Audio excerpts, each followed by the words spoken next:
When asked to do anything, have you ever said yes and then questioned why you didn't say no? Perhaps you have been in the position when someone asks for a tiny favor and you end up doing it out of courtesy or to avoid confrontation. However, there can be a load behind this straightforward permission that interferes with your emotional peace of mind in addition to your time and efforts.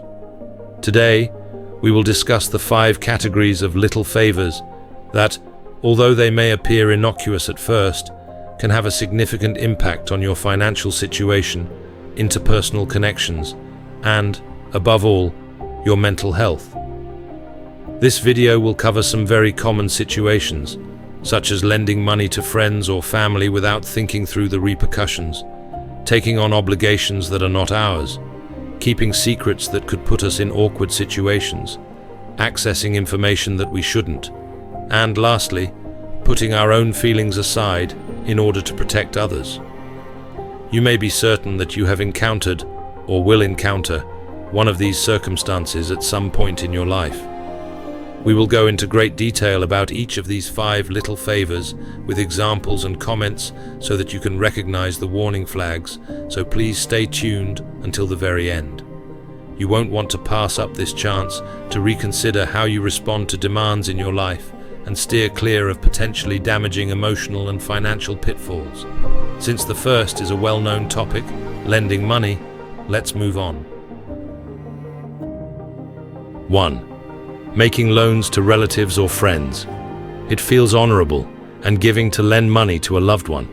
The question, wow, the person is in need, I can help, why not, has crossed your mind a lot. This line of thinking is quite reasonable, particularly if the inquirer is someone you admire or adore. First of all, when you lend money, you forfeit a portion of what is most likely your savings or planning. And if it doesn't, things get worse, since you could end yourself in debt or risk losing money you had set up for emergencies or personal objectives. The well-known adage, "Whoever lends gives," is not only a catchphrase. In many cases, the money either never returns at all or doesn't return in the manner you had anticipated or within the prearranged time frame. In addition to the monetary loss, you also bear the disappointment of witnessing a friend or relative disappear or repeatedly make excuses. In addition to the financial component, there is a great deal of psychological pressure. How am I going to ask for it back without seeming stingy, is the lender's dilemma.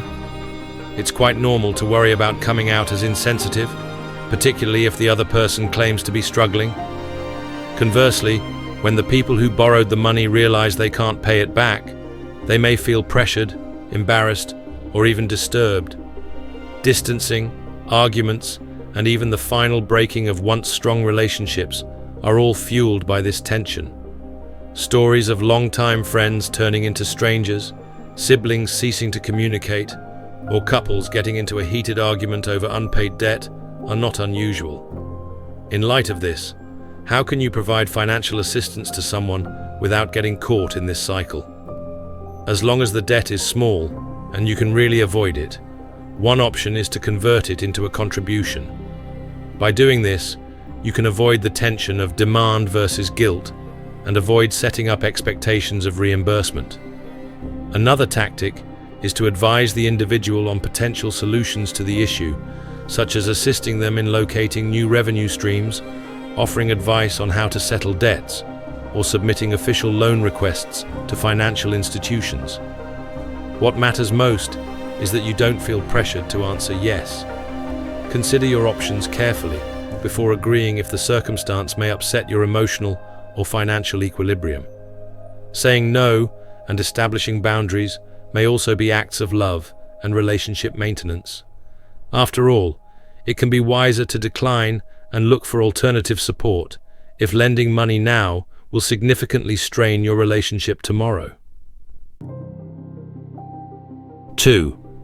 Assuming obligations that are not yours. Has anyone ever been overburdened with work that ultimately wasn't theirs? It can happen at work when a co-worker asks you to help with a portion of their work because they are very busy, or it can happen at home when someone assigns you housekeeping duties that shouldn't be left to one person. You initially agree to keep the peace, assist those in need, or perhaps just because you think it's faster if I do it myself. The issue is that this small favor keeps getting bigger. The people around you grow accustomed to giving you more work the more you take on their duties.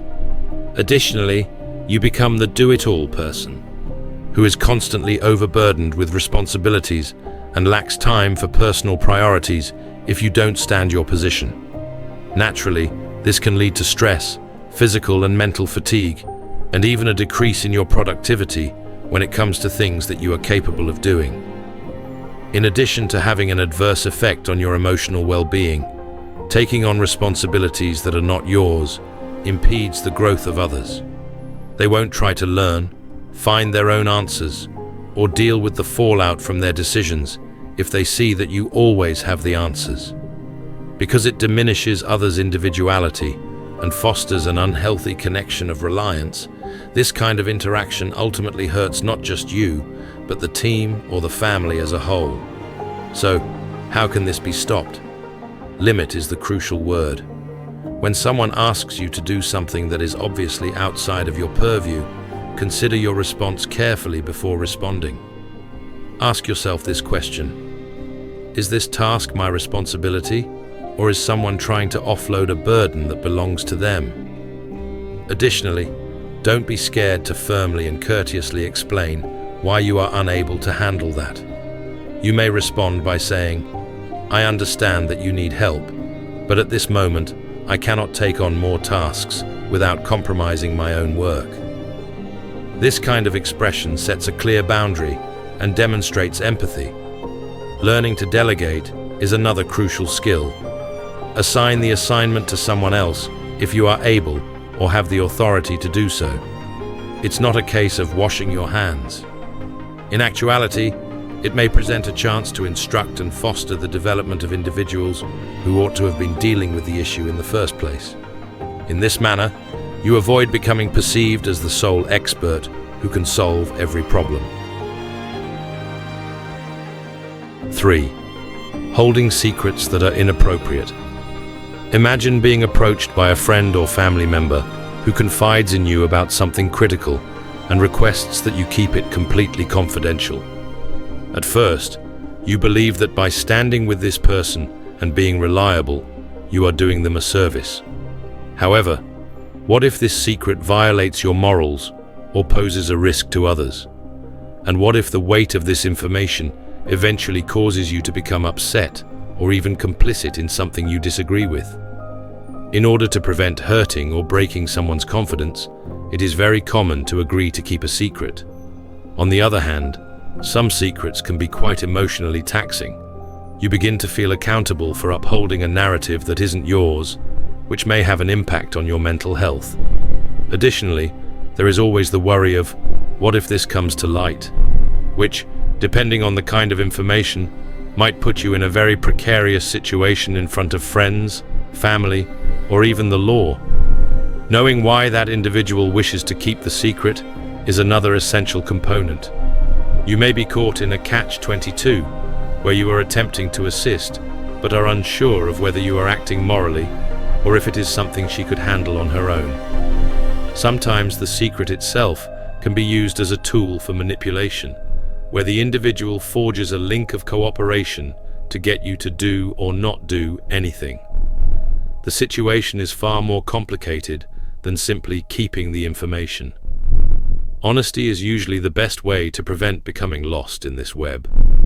It's time to speak openly with the individual who requested this information if the secret in question goes against your morals, potentially hurts someone, or just keeps you up at night. Explain that you would rather not assume that kind of duty because you don't feel comfortable doing so. Believe me, there are instances when breaking that first trust is preferable to fostering a scenario that will eventually hurt you for months or even years. 4. Getting information that you are not responsible for. Social networks, emails, messaging applications, and cloud-based work data are all connected in this day and age. This facilitates communication and makes life easier, but it also invites inquiry and, in certain situations, privacy violations? Who hasn't been tempted to take a peek at non-essential documents or someone else's phone? It is possible that a friend or co-worker will even ask you to take a peek for me, just so I know what's going on.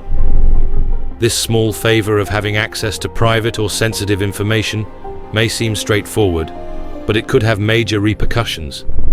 First of all, it is a betrayal of trust, for both the person being inquired about and the one who made the request. After all, anyone who requests that you violate someone else's privacy is already placing you in an unethical or unlawful position. Depending on the seriousness of the content accessed, simply viewing something you shouldn't can lead to personal, familial, or even legal issues, even if you have no malevolent intent. Furthermore, you expose yourself to a number of unfavorable scenarios when you accept this kind of favor. Who will be responsible if this information is found? You can be charged with espionage or invasion of privacy if the material is private. Even in the more light domain, such as prying into a friend's partner's phone, the ramifications for trust and emotions are profound. Are you sure you want to take that chance? Above all, learning to say no in this kind of situation necessitates upholding a strong ethical position and respect for the privacy of others. If someone you respect or love asks you to investigate something, ask why, and most importantly, consider whether it is in line with your values. Many times, there are other ways you may assist the person, such recommending an open dialogue or telling them to look for information in a transparent and lawful method. 5. Prioritizing the sentiments of others over your own. Of all the little favors mentioned, this one may be the most subtly harmful. Why? Because it frequently appears to be an act of charity, to do something that violates our morals or inner serenity in order to spare the other person. I'm going to do what she wants because I don't want him, her to be upset. However, is that genuinely considerate, or is it merely a fear of having to have a required confrontation? You begin to negate yourself when you consistently put other people's feelings ahead of your own. In order to avoid disagreement or to avoid being perceived as selfish, this translates to accepting invitations you don't want, agreeing with viewpoints that don't align with your own, and investing time and effort in initiatives that don't make sense to you. Over time, this conduct separates you from your true self, resulting in a feeling of emptiness and frequently resentment. The most important thing is to realize that everyone is in charge of their own emotions. Naturally, we won't act rudely or aggressively, but we also can't be solely responsible for other people's happiness. If someone feels offended because you lack the time, motivation, or availability to do anything, that is their problem, not yours. Empathy is vital, but it must not come at the expense of our own priorities, values, or mental well-being. Developing aggressive communication skills is a smart strategy to handle this. Try to be open and honest, rather than offering weak justifications or agreeing to something you don't want. Say something along the lines of, "I appreciate the invitation, but I can't make it this time," if you are unable or unwilling to attend an event.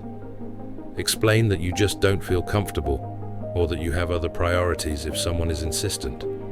You can defend oneself without fabricating lies. Even though the other person may become agitated at first, it is sufficient to be straightforward and courteous. How can this cycle be broken? Practice self-analysis first. Does this do me good? Is a question to ask yourself whenever a request comes up. Does it fit with my values and my capabilities? Or am I agreeing merely to prevent miscommunications? Refusing when you feel like you are going over a personal limit gets easier the more you understand your reasoning. Lastly, keep in mind that connections make up life, and balanced relationships are necessary for good health. Building a solid and long-lasting relationship on favors that cause shame or resentment is impossible. You are more valuable to those around you when you respect yourself, because it shows that you are a person with your own goals, boundaries, and potential, rather than merely a piece in someone else's game. By doing this, you are also teaching those around you to respect these boundaries and to foster a mutually understanding cohabitation. Did you find this information interesting? And do you believe it can help others realize how important it is to say no when it's necessary? Therefore, remember to like this video and subscribe to the channel. This enables us to keep creating resources that encourage introspection and advance your personal development. In order for more people to gain from this message and create relationships that are better and more balanced, please share it with your friends and family as well. I appreciate you watching through to the finish, and I hope to see you in the future video.